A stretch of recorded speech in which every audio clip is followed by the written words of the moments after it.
अस्सलामु अलैकुम वरहमतुल्लाहि वबरकातुह। बिस्मिल्लाहिर्रहमानिर्रहीम। अल्हम्दुलिल्लाहि रब्बिल आलमीन वस्सलातु वस्सलामु अला अशरफिल अंबिया वल मुरसलीन नबीना मुहम्मद व अला आलिहि व अस्हाबिहि अजमाइन। अम्मा बाद फ़अऊज़ु बिल्लाहि मिनश शैतानिर रजीम। बिस्मिल्लाहिर रहमानिर रहीम। इन्नल्लाह ला यग़फ़िरु अन युश्रक बिही व यग़फ़िरु मा दून ज़ालिका लिमन यशा व मन युश्रिक बिल्लाहि फ़क़द इफ़्तरा इस्मन अज़ीमा। वक़द क़ाल नबी सल्लल्लाहु अलैहि वसल्लम लम्मा सुइल अय्यु ज़म्बि अकबरु इंदल्लाह क़ाल अन तजअल लिल्लाहि निद्दन व हुव ख़लक़क। रब्बि इश्रह ली सदरी व यस्सिर ली अमरी वहलुल उक़दम मिन लिसानी यफ़क़हू क़ौली। आदरणीय साथी भाइहरू, आज म शिर्क र उसको प्रकारको बारेमा संक्षिप्तमा कुरा गर्न चाहन्छु। तपाईहरू ध्यानपूर्वक सुनिदिनुहोला। प्रिय साथी भाइहरू, शिर्क तौहीद रुबूबियत, उलूहियत, अस्मा व सिफातमा अल्लाह बाहेक अरू कसैलाई साझेदार ठहराउनाले शिर्क भनिन्छ। शिर्क दुई प्रकारको हुन्छ, ठुलो शिर्क र सानो शिर्क। ठुलो शिर्क अर्थात कुनै किसिमको उपासना अल्लाह बाहेक अरू कसैको लागि गर्नु।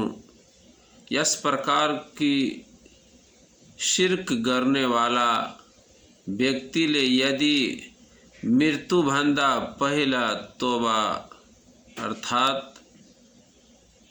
पश्चाताप गर्नु भएन भने त्यो सधैँको लागि मरिसकेपछि नरकमा जान्छ र उसको सबै कर्महरू ध्वस्त र नष्ट भइहाल्छ। अल्लाह रब्बुल आलमीनले भन्नुभएको छ, वलौ अश्रकू लहबत अन्हुम मा कानु यामलून।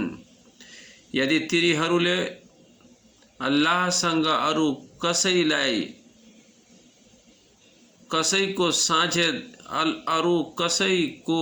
साझेदार ठहराउँछ भने तिनीहरूको सबै कर्महरू बर्बाद भइहाल्छ।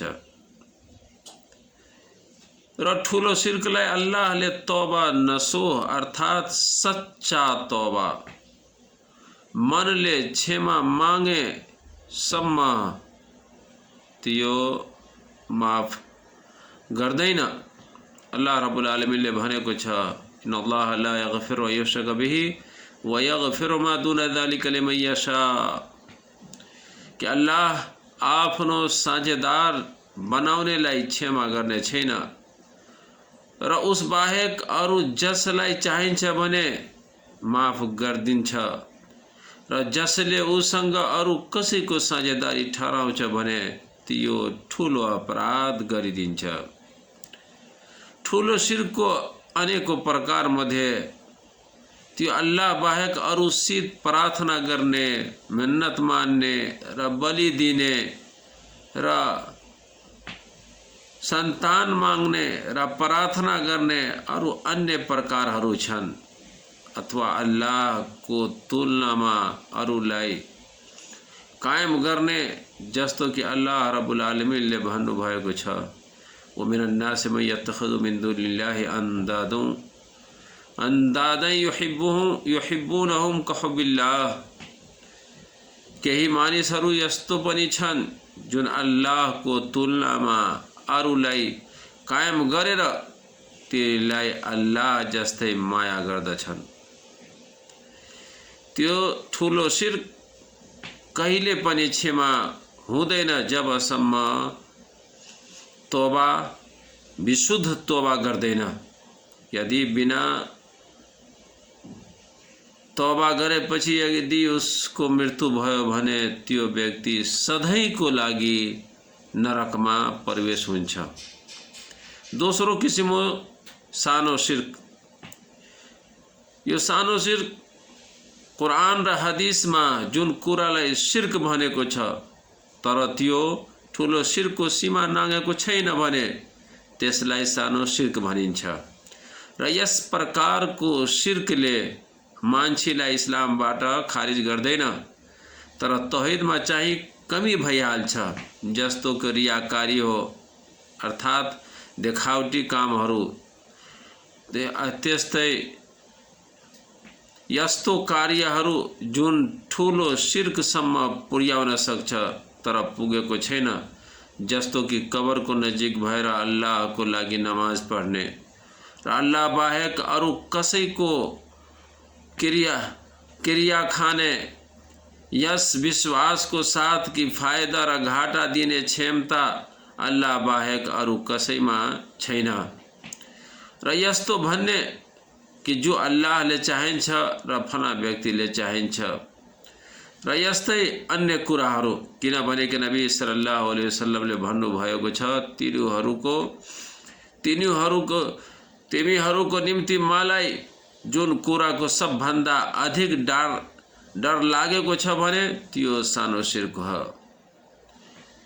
उहाँले नबी करीम सल्लल्लाहु अलैहि वसल्लमको साथीहरूले सानो शिर्क बारे सोध्नुभयो त उहाँले भन्नुभयो त्यो रिया हो, अर्थात् देखावटी कामहरू, नमाजमा देखावटी, रोजामा देखावटी, हजमा देखावटी, दान गर्नमा सबै देखावाको कामहरू। उहाँको साथीहरू सानो शिर्कको बारेमा सोध्नुभयो त उहाँले भन्नुभयो कि त्यो रिया हो, अर्थात् देखावटी वाला कामहरू। यस हदिसलाई इमाम अहमदले बयान गर्नुभएको छ र यसको सनद चाहिँ राम्रो हो, जय्यद भनेको छ।